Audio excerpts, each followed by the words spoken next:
It was the most nightmarish pattern. But because I went through that, which may seem a little unrelated, I do understand this horrible, trapped pattern of sacrifice, falling short, sacrifice, falling short that was going on in the old Hebrew religion. And of course, you can never fail but fall short, because as Jesus said, in order to live up to this book of law, and you have to stick to all of it, you can't pick and choose, because if you start picking and choose, all you're doing is trying to reform something that is inherently broken. You're just trapping people into a different form of the same slavery.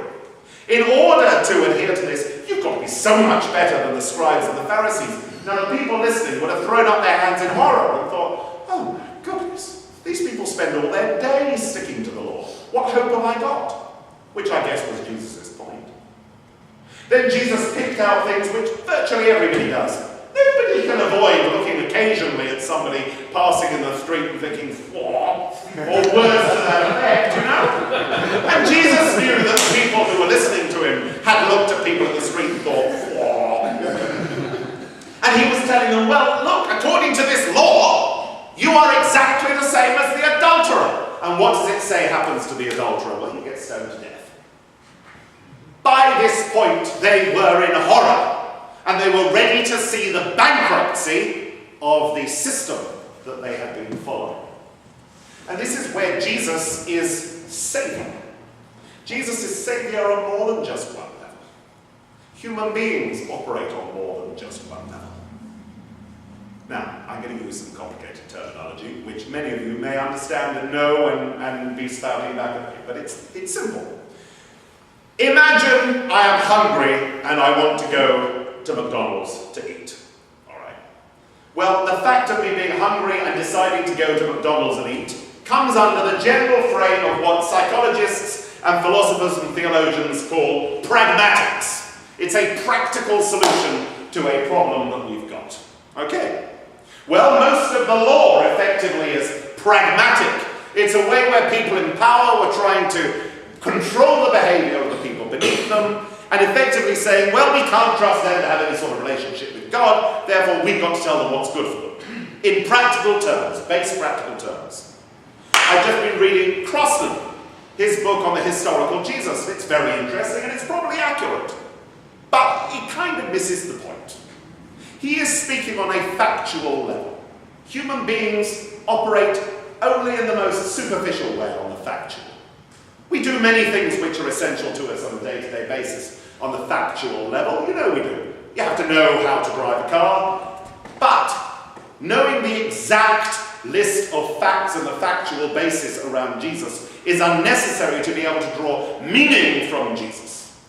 There are virtually no facts at all we can know about God. And yet that is sufficient, that meaning of God, that relationship with God, to sustain us during our whole life. So, on the one level, you've got pragmatics. You've got things that are practical. You've got facts. You've got figures. You know, we may know that 21 billion years ago, the universe was created in the Big Bang. But these dry facts don't actually tell us anything about meaning. Going through the Genesis account, Genesis 1, 2, and 3, of the two creation stories and Adam and Eve and all the rest of it, we can draw meaning from that. They may not give us facts. They don't work on a factual basis, but my goodness, they work on the level of meaning. Because human beings crave meaning, and we apply meaning to things. We work in symbols, we work in deeper meanings, and this is called semiotics. And it is semiotics which is the core of a human relationship with God. If we can't see the face of God, we have this entire edifice, this entire roadmap, this entire structure of symbols and meaning that points us to God. Jesus represents that semiotic approach. So we've got this pragmatics, practical things, which I think we've agreed is, useful in our everyday lives, but when it comes to our spiritual lives, it's much less useful. And then we've got this thing that we call semiotics, which is the deeper meaning. Why? How? It's when we gaze upon the face of God that this starts to become important. And in the middle, there is the names we give to things. Going back to the McDonald's trip, The fact that I call the place McDonald's and I call the thing I'm eating a burger, we call that semantics. It's the way we define things. And that's the single most important thing that has caused divisions in human beings over the years.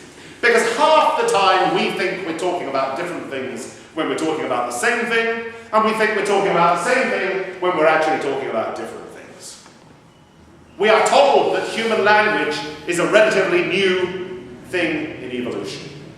That our minds and our creative lives and our inner lives have existed for much longer than our ability to talk to one another meaningfully, and I can believe this. Because when it comes to our spiritual lives, our ability to communicate what we feel inside breaks down almost completely.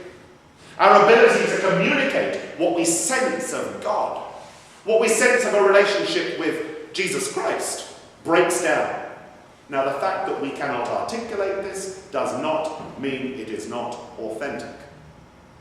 The fact that human language is not up to the task of describing the all-knowing, all-seeing, all-loving creator of heaven and earth, which, if you think about it for a moment, it's logical that language will fall short. Does not mean to say that the experiences we have, that the meaning we draw from our spiritual lives is in any way meaningless. It just means that human language isn't up to the task, and that there are some things which are forever going to be shrouded in mystery. So, Jesus has made a group of people very, very miserable indeed in this scripture reading. He's pulled the rug out from under them, and he's told them effectively that the basis of their system of belief is a road to madness. Now, the version that you've just heard being read is slightly different to the way I would translate it. In verse 19 it says here, "Therefore, whoever breaks one of the least of these commands." But the Greek is probably more accurately rendered as saying, "Therefore, whoever annuls one of the least of these commands." And that might seem subtle. I believe what Jesus was saying is, this either has to stand or fall. Either this system is your route to salvation, or we need to look elsewhere. We need to look to something which combines all those three natures of humanity. What we call the pragmatic and practical, the semantic, how we describe the stories we tell, the narrative of our lives, and the semiotic, the meaning that we give to things. We've got to find a way to unite our hearts, our minds, and our spirits. And a system of spirituality that works from the outside in and tries to browbeat people into a way of behavior, which is not the way of behavior which they have come to believe is right through their own spiritual journey, is ultimately bankrupt. Therefore, the law, insofar as it went, was all very well, but something else has come along, something which fulfills the law. Now, what it does, it fulfills the intent, because Jesus, as does God, looks into the heart. We as human beings are never or seldom able to do that. We hear of a crime and we throw up our hands in outrage. But most of us have no clue what has happened in the life or in the interior life of the person who has committed that crime. Few times do we say, "There but for the grace of God go I," and actually mean it. Because what it really means is that you would have to be prey to exactly the same influences from the cradle up to the present time that that person who has committed the crime has been prey to. That all the things in your life which lifted you up and made you wiser didn't exist. That all the things in the other person's lives that trampled them down and made them more stupid and ignorant did exist. And then you've still got to be able to have the gall to say in front of everyone else, "Oh, well, I wouldn't have done that." Do you know that? Do I know that? There but for the grace of God go I.